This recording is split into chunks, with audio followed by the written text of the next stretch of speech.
shacabka iyo maamulka degmada Galdogob ee gobolka Mudug ayaa soo gaarsiiyay dadkii ku waxyeeloobay fatahaadii magaalada Qardho agab iyo raashin ku filan 250 qoys. Guddiga gurmadka Qardho oo u horeeyay duqa magaalada Qardho ayaana kala wareegay. Duqa Galdogob oo ugu horeyn halkaasi ka hadlay ayaa sida tan hadalkiisu ahaa. annagu waxaanu ka nimid gobolka Mudug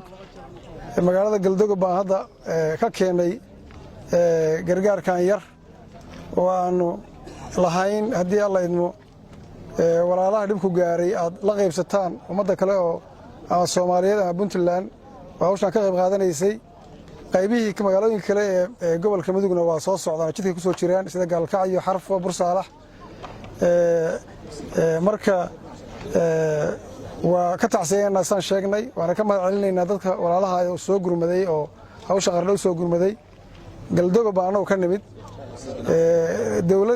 dawladaha iyo hay'adaha waa meel ku fog oo yiraahdaan lama gaari karo laakiin waa meel laga iman karo. Mid ka mid ah culimada Galdogob oo wax ka waday raashinka ay soo gaarsiiyeen Qardho ayaa ugu duceeyay bulshada Qardho in Ilaahay ka samata bixiyo fatahaadihii ku dhuftay magaalada. Marka anagu sidaas gudoomiyaha degmadu sheegay waxaanu u nimid kaliya unaan shucuurka idin la wadaagno oo aan dareenkaas waxa dhacay in idin la wadaagno naxfi weyn ma naan wadin inaan soo aragno ariga inaan shucuurka iyaga idin tusno dhammaan dadka aan ka nimid oo ahaa bulshada Galdogob markii aanu ka soo tagnay aad baa maaragtaa la idinku soo ducaynayay aad baa looga qalbi xumaa yani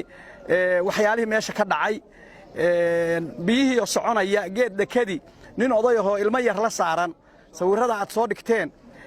aad bay maaragtaa sawirro shucuur leh u ahaayeen. Ilaahay subxaanahu wa tacaala waxaanu ka baryaynaa wax ka khayr badan oo bedel ah Ilaahay inuu idin siiyo. Aamin dhaha Ilaahay wax ka khayr badan Ilaahay ha idin siiyo. Ilaahay meesha dib damba ma tuso. Ilaahay kuwii wax soo gaareen ciwad celin Allah siiyo. Duqa magaalada Qardho Cabdi Saciid Deere oo la wareegay raashinka ayaa u mahad celiyay bulshada Galdogob. aad iyo aad baa u mahadsantihiin runtii degmada Galdogob oo ka mid ah meelaha ugu fogfog ee Puntland oo saaka halakan gurmadkooda keenay waa idinka mahad celinaynaa waqtiga dheer ah soo marteen iyo masaafada dheer ah soo marteen inta waa idinka mahad celinaynaa runtii waa idinka gudoonay waxa ay ugu tala gasheen gurmadka ama dadka wax ku waxyeeloobay fatahaadii biyaha runtii waxa weeyaan Puntland oo isku duwan meel kasta ha joogtay waxay muujisay shucuur gaar ah iyo ka soo qaybgal gaar ah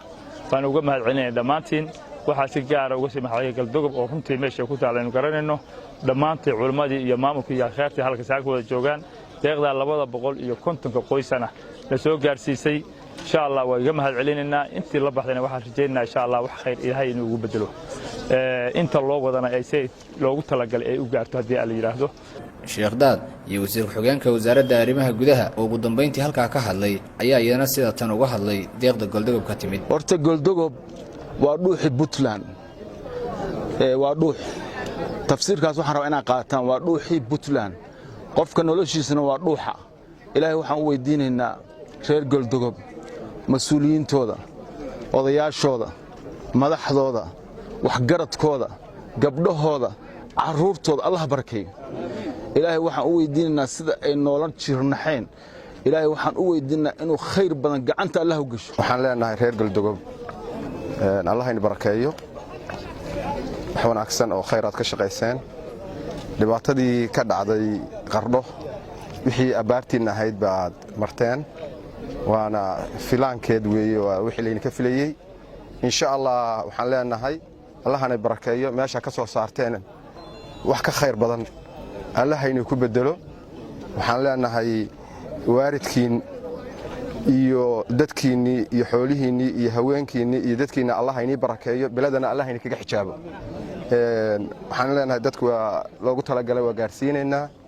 hadii Ilaahay yiraahdo waana in kala wareegnay waana mahadsantihiin wada dheer baad soo qaadeen oo aad iyo aad u fog buuhoodla in ka fogayadana soo socota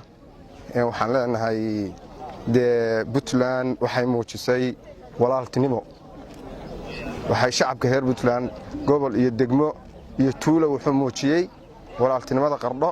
waxaan leenahay dhamaantiin waa mahadsantihiin reer Puntland